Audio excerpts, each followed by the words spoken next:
Bos lu bikin bahan dari mana? Dari Gungkwe. Ada busanya nggak? Nggak ada, disiram. Jauhan nggak ini?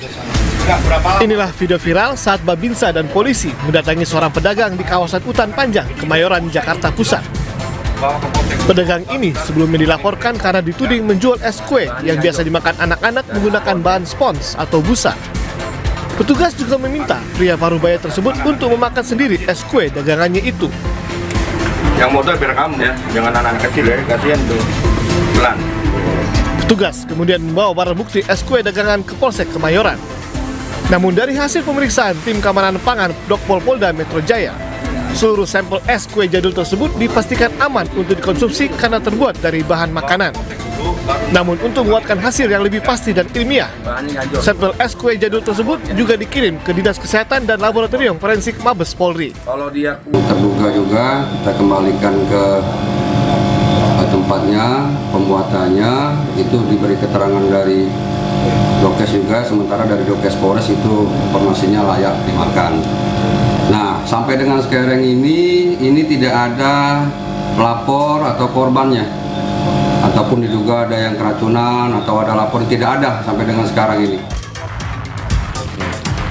Selain telah melepaskan pedagang es karena tidak terbukti, polisi juga mengimbau masyarakat agar tidak memviralkan suatu temuan atau kejadian tanpa disertai data atau klarifikasi yang jelas agar tidak menimbulkan fitnah dan keresahan di masyarakat.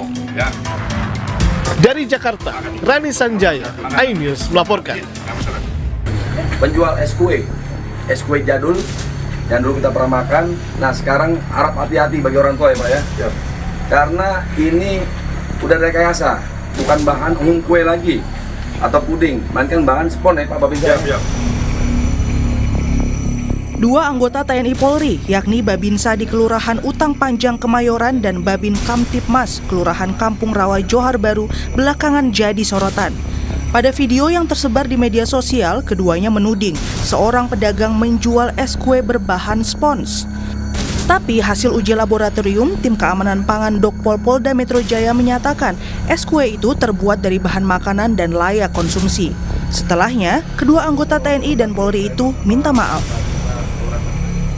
Kami Babin Kamtipmas dan Babinsa yang bertugas membuat video tentang menjual es spons di wilayah Kemayoran, menyampaikan permohonan maaf yang sebesar-besarnya kepada seluruh masyarakat atas kegaduhan yang timbul akibat video yang sempat beredar luas di media sosial.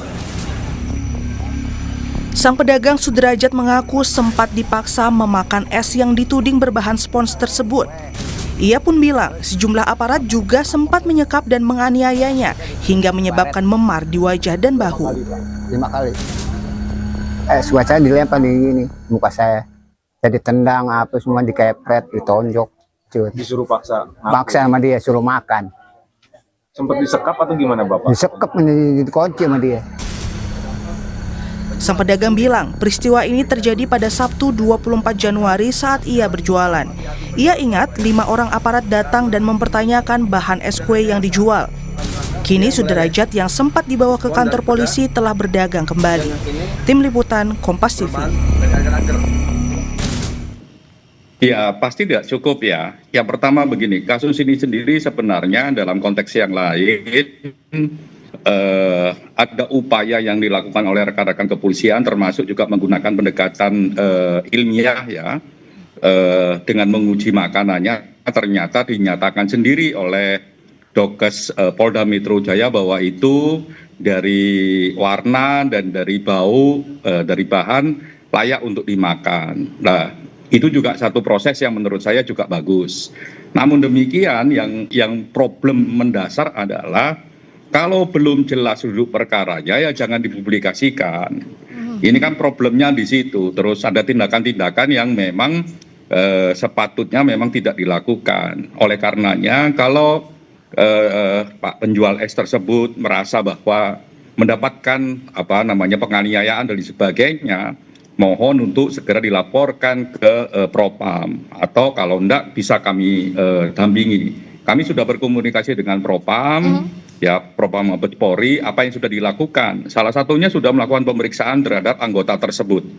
Ya, apakah pelanggaran dan tidak pelanggaran. Nah, proses ini sedang berjalan.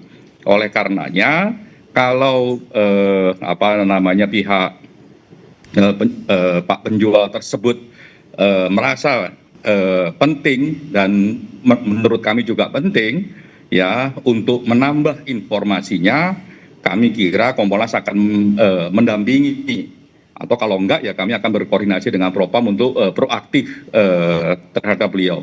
Ya. Itu yang kedua. Yang ketiga sebenarnya dinamikanya ya memang ada beberapa waktu terakhir ini memang ada dinamika soal makanan untuk anak-anak yang memang punya sensitivitas kesehatan. Lah oleh karenanya memang tindakan dari kepolisian ya mencoba untuk masuk di sana. Yang salah adalah belum apa-apa sudah dipublikasi. Padahal kan harusnya dicek dulu sesuai dengan saintifik ya kan, apakah ini berbahaya ataukah tidak dan sebagainya.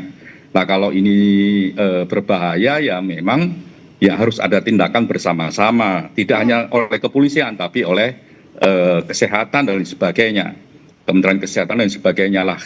Dalam konteks ini harus hati-hati. Jadi tindakan aktif belum tentu bisa menjamin bahwa tindakan kepolisian bagus. Ya. Tapi lepas dari itu, tindakan Propam yang sekarang melakukan pemeriksaan terhadap yang bersangkutan, anggota tersebut, itu saya kira langkah yang baik dan kita tunggu hasilnya. Nah ini yang ditunggu hasilnya, tapi kan apa yang harus tegas begitu, sanksi apa yang harus tegas dilakukan? Karena satu, saat ada laporan, taruhlah dianggap bahwa S tersebut mencurigakan tanda kutip, apakah perlu langsung melakukan tindakan fisik? Karena pedagang S-nya bilang bahwa ada kekerasan dugaan kekerasan yang dialami. Bagaimana Kompolnas merespons ini?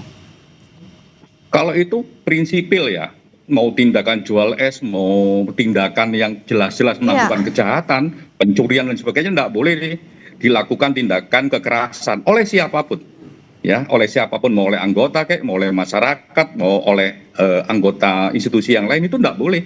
Dan itu harus ditelusurin.